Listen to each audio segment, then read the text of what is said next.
Shri R V Babu, സമയം വളരെ പരിമിതമാണ്.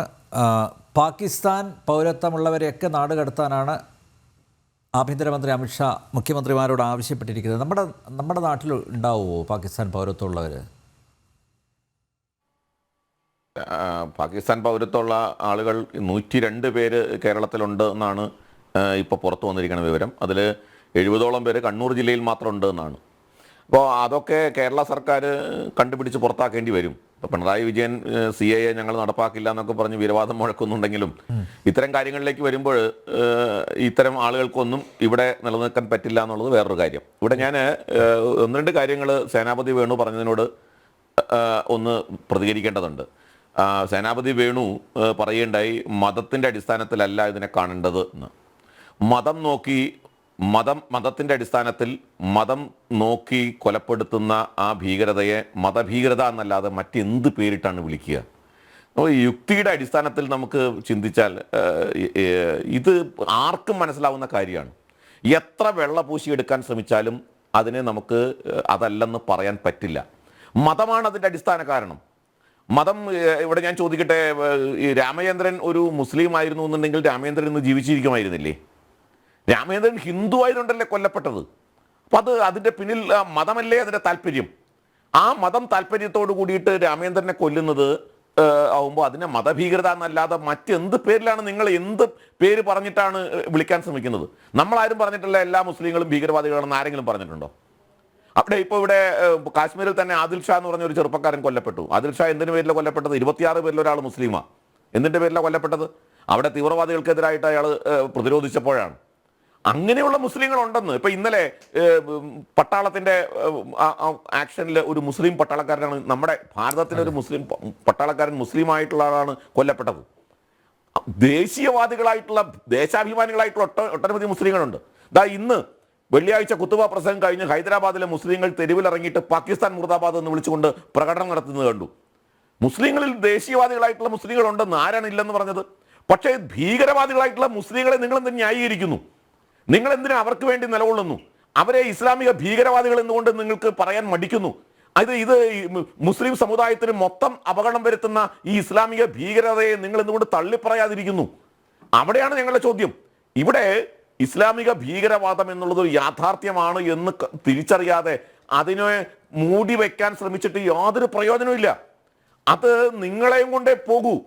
അത് യാഥാർത്ഥ്യമാണ്. ഇപ്പൊ ഇവിടെ അനിൽ നമ്പ്യാർ ചോദിച്ചു, ഹിന്ദുത്വ ഭീകരത എന്ന് നിങ്ങൾ വിളിച്ചതെന്ന്. അതിന് സേനാപതി വേണുവിന് മറുപടി ഉണ്ടായോ? കാവി ഭീകരത, സഫ്രോൺ ടെററിസം, ഹിന്ദു ഭീകരത എന്ന വാക്ക് കൊണ്ടുവന്നത് കോൺഗ്രസ് നേതാക്കന്മാരല്ലേ? ചിദംബരമല്ലേ? സുശീൽ കുമാർ ഷിൻഡെയല്ലേ ഹിന്ദു ഭീകരത എന്ന് ഉപയോഗിച്ചത്? അപ്പൊ ഹിന്ദു ഭീകരത ശരിയും ഇസ്ലാമിക ഭീകരത തെറ്റുമാണോ? അല്ലെങ്കിൽ അങ്ങനെ പറയാൻ പാടില്ല, ഇസ്ലാമിക ഭീകരത എന്ന് പറയാൻ പാടില്ല, ഹിന്ദു ഭീകരത എന്ന് പറയാം. നിങ്ങൾ പറഞ്ഞവരല്ലേ, നിങ്ങളുടെ നേതാക്കന്മാരത് ഉപയോഗിച്ചവരല്ലേ? അപ്പോ ഇസ്ലാം പ്രതിരോധത്തിലാകുമ്പോൾ ഇസ്ലാമിനെ രക്ഷിക്കാൻ വേണ്ടി നിങ്ങൾ ഇതിനെയൊക്കെ മറച്ചു പിടിക്കാൻ തയ്യാറാവുന്നു. നിങ്ങളുടെ നേതാക്കന്മാരത് മറച്ചു വയ്ക്കുന്നു. അപ്പോൾ ഇത് കാപട്യമാണ്. ഈ കാപട്യം ജനങ്ങൾ തിരിച്ചറിയും സേനാപതി വേണു. അതുകൊണ്ട് നിങ്ങൾ ഈ പറയുന്ന മതഭീകരവാദത്തോടൊപ്പം നിൽക്കുന്ന സമീപനം തിരുത്തിയില്ല എങ്കിൽ നിങ്ങൾക്ക് ഇവിടെ സേനാപതി വേണു പറഞ്ഞു, ഭാരതത്തില് ഞങ്ങളുടെ പാർട്ടിക്കകത്ത് ഭൂരിപക്ഷവും ഹിന്ദുക്കളാണ്. സ്വാഭാവികമാണ്.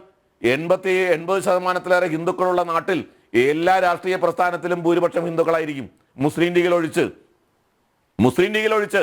അതിലെന്താ ഇത്ര അത്ഭുതമുള്ളേ? അപ്പോൾ എന്തിനാണ് ഇത്തരത്തിൽ ജനങ്ങളെ തെറ്റിദ്ധരിപ്പിക്കുന്ന ഇത്തരം പ്രസ്താവനകളുമായിട്ട് രംഗത്ത് വരുന്നത്?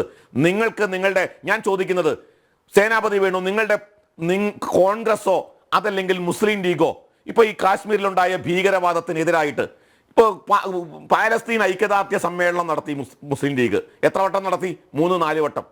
ഭീകരവാദത്തിനെതിരായിട്ട് മുസ്ലിം ലീഗ് നടത്തിയിട്ടുള്ള ഒരു വൻ സമ്മേളനത്തെക്കുറിച്ച് ഒന്ന് ചൂണ്ടിക്കാണിക്കാമോ? കാശ്മീരിലെ ഭീകരവാദത്തിനെതിരായിട്ട്, കാശ്മീരിലെ ഹിന്ദുക്കളെ കൂട്ടക്കൊല ചെയ്തതിനെതിരായിട്ട്, കാശ്മീരിലെ ഹിന്ദുക്കളെ കാശ്മീരിൽ നിന്നും അടിച്ചോടിച്ചതിനെതിരായിട്ട്, ഇന്ത്യയിൽ നടമാടിയ ഒട്ടനവധി ഭീകരവാദ പ്രവർത്തനങ്ങൾക്കെതിരായിട്ട് മുസ്ലിം ലീഗ് നടത്തിയ ഒരു സമ്മേളനത്തിന്റെ പേര് പറയാമോ? ഒന്ന് പറയാമോ? ചില പ്രസ്താവനകളിൽ നിന്ന് നടത്തും, 2 വരി പ്രസ്താവനയിൽ ഒതുക്കും. അതിനപ്പുറത്തേക്ക് എന്ത് നടപടിയാണ് മുസ്ലിം സംഘടനകളുടെ ഭാഗത്ത് നിന്ന് നാളിതുവരെ ഉണ്ടായിട്ടുള്ളത്? പാലസ്തീന്റെ ഐക്യദാർഢ്യ സമ്മേളനം എത്ര എണ്ണം നടന്നു? നമ്മൾ കണ്ടതല്ലേ. എവിടെ പോയി? അപ്പോൾ ഇതെല്ലാം കാപട്യമാണ്. ഈ കാപട്യം തിരിച്ചറിയാൻ ഈ നാട്ടിലെ ജനങ്ങൾക്ക് ഇന്ന് കഴിയുന്നുണ്ട്. അതുകൊണ്ട് നിങ്ങൾ ഒറ്റപ്പെടും സേനാപതി വേണു. നിങ്ങളുടെ കാപട്യം ജനങ്ങൾ തിരിച്ചറിയുക തന്നെ ചെയ്യും. ഓക്കെ, സേനാപതി വേണു പെട്ടെന്ന് മറുപടി. ഞങ്ങൾ ഒറ്റപ്പെടുന്ന കാര്യത്തെക്കുറിച്ചൊന്നും RV ബാബു ഒന്ന് അൺമ്യൂട്ട് ചെയ്യണം. ശബ്ദം വരുന്നില്ല. അല്ല, ഞങ്ങൾ ഒറ്റപ്പെടുന്ന കാര്യത്തെക്കുറിച്ചോ ഓക്കെ. അല്ലെങ്കിൽ ഞങ്ങള് എന്താ പറഞ്ഞ ഇല്ലായ്മ ആകുന്നതിനെ കുറിച്ചൊന്നും RV ബാബു ബുദ്ധിമുട്ടേണ്ടതായിട്ടുള്ള കാര്യങ്ങളൊന്നുമില്ല. പക്ഷെ RV ബാബുവിന്റെ പാർട്ടിയും മറുപടി പറയേണ്ട ഒരു കാര്യമുണ്ട്. അതായത് കശ്മീരിലെല്ലാം ശാന്തമാണ്, ഇനി ഒരിക്കലും അവിടെ ഭീകരവാദം ഉണ്ടാവില്ല എന്ന നിങ്ങളുടെയും നിങ്ങളുടെ ഗവൺമെന്റിന്റെ ഉറപ്പിലാണ് ഈ സാധുക്കൾ മുഴുവൻ കശ്മീർ സന്ദർശനത്തിന് പോയ. ആ സന്ദർശനത്തിന് പോയ ആളുകൾ എത്തുന്ന പഹൽഗാമിൽ മൊബൈൽ റേഞ്ച് പോലും ഇല്ലാത്തടത്ത് ഒരു ചൂരവടിയായിട്ടൊരു പോലീസുകാരനെ നിങ്ങൾ നിർത്തിയിരുന്നില്ല സേനാപതി വേണു. ബാബു, ഞാൻ അങ്ങ് പറഞ്ഞല്ലോ. കേക്കൂ, ഞാനതൊന്നും മുന്നണിപ്പെട്ട ആളവിടെ ഭരിക്കുന്നേ. നിങ്ങളുടെ മുന്നണിപ്പെട്ട ആളവിടെ ഭരിക്കുന്നേ. ഞാൻ അങ്ങ് സംസാരിച്ചപ്പോൾ ഞാനത് മുഴുവൻ കേട്ടു. പക്ഷേ കശ്മീരിന്റെ ക്രമസമാധാന നില ചുമതല കേന്ദ്ര ഗവൺമെന്റ് അത്രയും ടൂറിസ്റ്റുകൾ വന്ന ആ പ്രദേശത്ത് ചൂരവടിയായിട്ട് ഒരു പോലീസ് ഉദ്യോഗസ്ഥനെ പോലും നിർത്താതെ അല്ല, അതിന് മറുപടി ഇന്ത്യയിലെ ജനങ്ങളോട് നിങ്ങൾ പറയണം സാർ. ഒരു സംശയവും വേണ്ട. ഭീകരന്മാര് വിഹരിക്കുന്ന ഒരു പോലീസ് ഉദ്യോഗസ്ഥൻ പോലും ഒരു സെക്യൂരിറ്റി നടപടികളുമായിട്ട് അവിടെ ഇല്ല എന്നുള്ളത്. അത് മൊബൈൽ റേഞ്ച് പോലീസ് ഒമറിന്റെ കീഴിലാ. അല്ല, പോലീസ് അല്ലല്ലേ അവിടുത്തെ അതിർത്തി. പണ്ട് മോദി ചോദിച്ചിട്ടുണ്ടായിരുന്നല്ലോ, അതിർത്തി പോലീസ് അല്ല, ആർമി നിങ്ങളുടെ, എയർഫോഴ്സ് നിങ്ങളുടെ,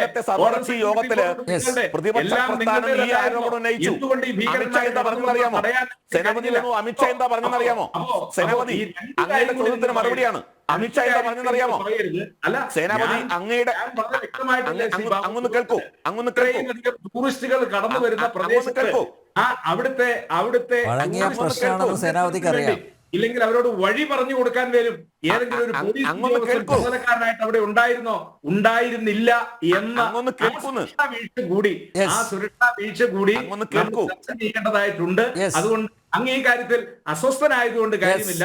ആ സുരക്ഷാ വീഴ്ച അത് കൃത്യമായിട്ടും അത് സ്വീകരിച്ചേ മതിയാവൂ. ഇന്നലത്തെ സർവകക്ഷി യോഗത്തില് ഈ ആരോപണം ഉന്നയിച്ചു. എന്താ മറുപടി പറഞ്ഞു? ഗവൺമെന്റ് ഞാൻ പറഞ്ഞോട്ടെ, ഗവൺമെന്റ് ഈ പഹൽഗാമിൽ വേണ്ടി പോലീസ് ഉദ്യോഗസ്ഥന്മാരും അല്ലെങ്കിൽ ആർമിക്കാരും ഇല്ലാതെ പോയത് സേനാപതി വേണു അങ്ങ് പറയണത് കേൾക്കൂ. അതായത് ഇന്നലത്തെ സർവകക്ഷി യോഗത്തിൽ ഈ ആരോപണം പ്രതിപക്ഷ കക്ഷികൾ ഉന്നയിച്ചല്ലോ. എന്തായിരുന്നു മറുപടി കിട്ടിയത്? മിണ്ടാട്ടം മുട്ടിയല്ലോ. എന്താ കാരണം? കാശ്മീർ ഗവൺമെന്റ് യഥാർത്ഥത്തിൽ അവിടുത്തെ സീസൺ തുടങ്ങേണ്ടത് ജൂൺ മുതൽ തുടങ്ങേണ്ട സീസൺ ജനങ്ങൾക്ക് പഹൽഗാം ഏരിയയിലേക്ക് ജനങ്ങളുടെ ടൂറിസ്റ്റ് സമയം എന്ന് പറയുന്നത് അവിടുത്തെ സീസൺ തുടങ്ങുന്നത് ജൂണിലാണ് തുറന്നു കൊടുക്കാറ്. അവിടെ തുറന്നു കൊടുത്ത വിവരം പട്ടാളത്തെയും സെൻട്രൽ ഗവൺമെന്റിനെ അറിയിക്കാതെയാണ് അവിടുത്തെ ടൂറിസം ഏർപ്പാട് നടത്തിയിട്ടുള്ളത്. ആ കാര്യമാണ് ഇന്നലെ അമിത്ഷാ പറഞ്ഞത്. അതിന് മറുപടി ഉണ്ടായിരുന്നില്ല സേനാപതി വേണു. അതിന് മറുപടി ഉണ്ടായിരുന്നില്ല.